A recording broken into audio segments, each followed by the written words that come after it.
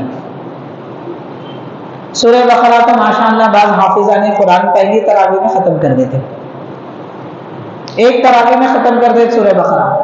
حضرت عمر رضی اللہ تعالیٰ عنہ 10 سال تک سورہ بقرہ پڑھتے ہیں۔ لوگوں نے پوچھا اس میں کیا کمال اور تعجب کی بات ہے جو آپ اتنا اہتمام کر رہے ہیں؟ تو فرماتے ہیں قرآن مجید کے ایک ایک لفظ پر عمل کرتے ہوئے میں نے اس طرح تلاوت کی۔ آج ایک آیت پڑھ لی، اس میں کتنے حکم ہیں؟ 5، تو آج پورا وہ 5 عمل کرتا رہا، جب تک اس پہ مضبوطی سے عمل نہیں کرا پھر آگے نہیں بڑھا۔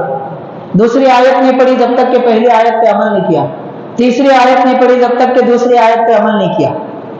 اس طریقے سے مجھے عمل کرتے ہوئے قرآن پڑھنے کے لیے 10 سال لگے۔ تو قرآن ایسا بھی پڑھتے ہیں لوگ، بعض اللہ والے ایسا بھی پڑھتے ہیں کہ بس نماز تہجد میں ایک قرآن ادا ہو گئی، ایک رات میں، ہر رات میں ایک ایک قرآن ادا ہو گئی، لیکن پڑھنے والے ایسا بھی پڑھتے ہیں۔ تو یہ اللہ والوں کی زندگی گزارنے کا طریقہ رہا ہے، ان کا مطمع نظر زندگی کا سارا مقصد صرف اللہ تعالیٰ، اللہ کے رسول، تیسرا کوئی ان کے درمیان نہیں تھا۔ تو فرمایا فَإِذَا اطْمَأْنَنْتُمْ، اے لوگوں جب تم اطمینان کر لو، یعنی تم کو اس بات کا اطمینان ہو جائے کہ اب دشمن سے مقابلہ نہیں کرنا ہے، فَأَقِيمُوا الصَّلَاةَ، تو نماز اب کھل کے قائم کرو۔ اب تک رک رک کے پڑھ رہے تھے، اب واضح طور پر پڑھو۔ إِنَّ الصَّلَاةَ كَانَتْ عَلَى الْمُؤْمِنِينَ كِتَابًا مَوْقُوتًا، بے شک نماز مومنین پر فرض ہے، مقررہ وقت میں فرض کی گئی ہے۔ نماز مقررہ وقت میں فرض کی گئی ہے۔ قرآن پاک کی یہ آیت کریمہ اچھی طرح سمجھنے کی ضرورت ہے، یعنی نماز کا وقت ہے، نماز ٹال کر نہیں پڑھی جا سکتی، ایک بات۔ دوسرا یہ کہ نماز وقت سے پہلے بھی نہیں پڑھی جا سکتی۔ آج کل بعض لوگوں کا دماغ عجیب سا ہے، کچھ بھی پڑھ لیتے ہیں، کچھ بھی سمجھ لیتے ہیں۔ حدیث شریف، ایک حدیث پاک میں آیا ہے حضور پاک صلی اللہ علیہ وسلم نے نماز مغرب اور عشاء ایک ساتھ ادا فرمائی، نماز مغرب اور عشاء ایک ساتھ ادا فرمائی۔ اب یہ لوگ کیا کرنے لگے، آج سفر کرنا ہے تو مغرب میں عشاء پڑھ لے کے نکل گئے۔ کہاں جانا ہے جناب؟ ریلوے اسٹیشن جانا ہے اور ایئرپورٹ جانا ہے، راستے میں مسجدیں نہیں ہیں، نماز مغرب یہاں پڑھ کے نکلے، آپ کو ایئرپورٹ پہنچنے تک کے لیے عشاء کا وقت نہیں ہوتا، پھر وقت سے پہلے کیوں پڑھ لیے؟ نہیں، حدیث میں ہے نا، حضور پاک صلی اللہ علیہ وسلم مغرب اور عشاء ایک ساتھ پڑھے تھے۔ نبی کریم صلی اللہ علیہ وسلم نے مغرب اور عشاء یا ظہر اور عصر ایک ساتھ جو ادا فرمائی ہے وہ وقت پر ادا فرمائی ہے، وقت سے پہلے نہیں۔ کیسے؟ مثال کے طور پر میں آپ کو مثال دے کر بتاؤں گا۔ مان لیجئے کہ 7:45 پر عشاء کا وقت ہو رہا ہے، حضور پاک صلی اللہ علیہ وسلم سفر میں صحابہ کرام کے ساتھ، تو پیارے نبی صلی اللہ علیہ وسلم نے 7:30 بجے مثال کے طور پر قافلے کو روکا کہ اب تک ہم سفر کرتے رہے، اب مغرب کا وقت ختم ہونے کو ہے، اب مغرب پڑھ لیں گے۔ تو مغرب کی نماز حضور نے ادا فرمائی، پھر کچھ دیر ٹھہر گئے کہ ٹھہر جاؤ عشاء کا وقت ہونے والا ہے، عشاء پڑھ کے ہی نکلیں گے، تو مغرب ادا کر لیے، کچھ دیر ٹھہرے، پھر عشاء کا وقت ہو گیا، عشاء پڑھ کے آگے نکلے۔ یہ حدیث شریف کو یہ لوگ ایسا سمجھنے لگے۔ تو حدیث سمجھنا اتنا آسان بچوں کا کھیل نہیں ہے۔ آپ غور کیجئے کہ فرسٹ کلاس کا طالب علم 3rd کلاس کی میتھمیٹکس حل نہیں کر سکتا، حل نہیں کر سکتا۔ اب یہ لوگ جن کو قرآن دیکھ کے پڑھنا نہیں آتا، حدیث پڑھنا نہیں آتا، وہ اردو انگلش ترجمہ پڑھ کے بڑے بڑے دن کے مسائل حل کرنے کو نکلے، کیسے ہو سکتا ہے؟ غور کرنا چاہیے۔ بہرحال حاضرین کرام، یہ دیکھیے قرآن پاک کیا کہہ رہا ہے، نماز مومنین پر مقررہ وقت پر فرض کی گئی ہے، اس کا وقت ہے، وہ وقت سے پہلے وہ وقت کے بعد ادا نہیں کی جا سکتی، وقت سے پہلے ادا کریں گے تو ہوں گی نہیں، وقت کے بعد ادا کریں گے تو قضا ہوگی۔ یہ اس آیت پاک میں بتایا جا رہا ہے۔ وَلَا تَهِنُوا فِي ابْتِغَاءِ الْقَوْمِ، پھر آگے اللہ تعالیٰ فرما رہے ہیں اے ایمان والو، اگر تم کو کسی قوم سے اندیشہ ہے کہ وہ تمہیں ہلاک کریں گے، اس کو تلاش کرنے میں کمزوری نہ دکھاؤ، اپنی قوت دکھاؤ۔ جو تمہیں ہلاک کرنا چاہتے، نقصان پہنچانا چاہتے ہیں، ان کو سمجھو، ان کو جانو، ان سے دور رہو، ان سے پرہیز کرو۔ یہ تعلیم یہاں پر دی جا رہی ہے۔ اور فرمایا ان تکونوا تعلمون، تم سمجھ رہے ہیں کہ وہ تم کو تکلیف دینے والے ہیں، تم ان سے تکلیف محسوس کرتے ہو۔ فَإِنَّهُمْ يَعْلَمُونَ كَمَا تَعْلَمُونَ، جیسے تم کو تکلیف ہوتی ہے تکلیف تو ان کو بھی ہوتی ہے۔ یعنی ایک قوم دوسرے سے لڑ رہی ہے، مان لیجیے اگر لڑائی کر رہے ہیں، ایک قوم ڈر رہی ہے کہ ارے ہم کو تکلیف ہو جائے گی، تو وہ تو ان کو بھی ہوگی، ان کو راحت ملنے والی ہے کیا؟ یا ان کو بہت سارے آرام ملنے والے ہیں، کیا ملنے والا ہے؟ تکلیف تو ان کو بھی ہوگی، تکلیف تو تم کو بھی ہوگی۔ تو ڈر اور تکلیف کے خوف سے دین اسلام کا بگاڑا مت کرو، یہ تعلیم عطا فرمائی جا رہی۔ وَتَرْجُونَ مِنَ اللَّهِ مَا لَا يَرْجُونَ، مگر یہ تو یاد رکھو اللہ تعالیٰ سے تم کو جو امید ہے، تم کو اللہ کی ذات پر جو یقین ہے، ان لوگوں کو وہ یقین اللہ پہ نہیں ہے۔ یہ دولت یقین، یہ امید ہمارے پاس ہے، اور یہ سب سے بڑی دولت ہے جو کسی اور قوم میں نہیں پائی جاتی، اس کو سمجھنے کی ضرورت ہے۔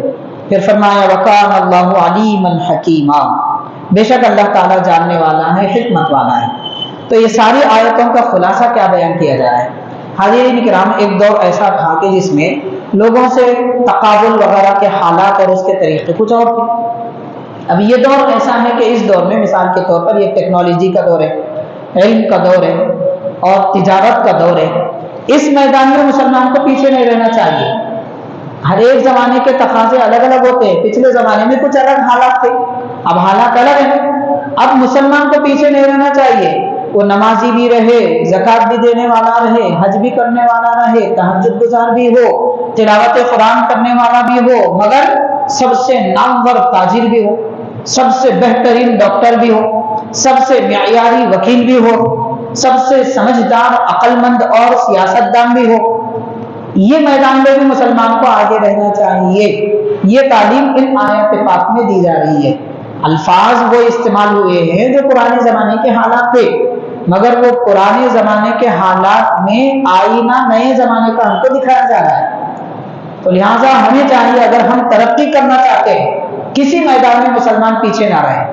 یہ سستی، یہ کاہلی، یہ سونا، یہ آرام کرنا، یہ رات میں جاگنا، یہ دن میں سست پڑے رہنا، یہ سب چیزیں کام آنے والی نہیں ہیں۔ مسلمان کو ہوشیار ہو جانا چاہیے۔ ہمارا ایک ایسا بازار ہو کہ جس کے بغیر شہر نہ چلتا ہو، ہمارا ایک ایسا پوزیشن ہو کہ ہمارے بغیر کوئی دوسرا کام نہ بنتا ہو۔ ایسا مقام ایمان والوں کو بنانا چاہیے۔ میں اکثر ایک بات عرض کرتا ہوں، اگر مسلمان ایک دن کاروبار بند کرے تو لوگ ہاتھ جوڑ کر کہیں کہ بھائی آپ کاروبار کرو ورنہ ہمارا نقصان ہو جائے گا۔ ایسا مقام پیدا کرنا چاہیے مسلمانوں کو، مگر کچھ نہیں ہے۔ اور ایک بات بھی یاد رکھنا چاہیے کہ پستی میں آ کر مسلمانوں کو دنیا کی طرف مسلمان مائل ہو چکے ہیں، دنیا کی طرف مسلمانوں کو مائل ہو کر 100 سال ہو چکے، دین چھوڑ کر بھاگ گئے، 100 سال ہو چکے، لیکن یہ 100 سال کے عرصے میں نہ دنیا کما سکے نہ دین پا سکے۔ افسوس یہ جو قوم گئی تھی کم از کم دنیا میں تو کچھ نامور ہونا چاہیے تھا، زیرو ہے، کچھ نہیں ہے، کسی میدان میں کچھ بھی نہیں ہے، نہ کوئی مقام، نہ کوئی وقار، نہ سیاست میں کوئی اونچا مقام۔ ہر قوم ہم سے کھیلتی، ہم کو یوز کرتی، ہر قوم بس جب دل بولا استعمال کر لیے اور وہ پان کھا کے تھوکتے بولتے نا ویسا کر لیتے۔ یہ حال ہو چکا ہے۔ ایسا مقام ہمارا یہ تو بڑی ذلت کا مقام، اپنا مقام بنانا چاہیے۔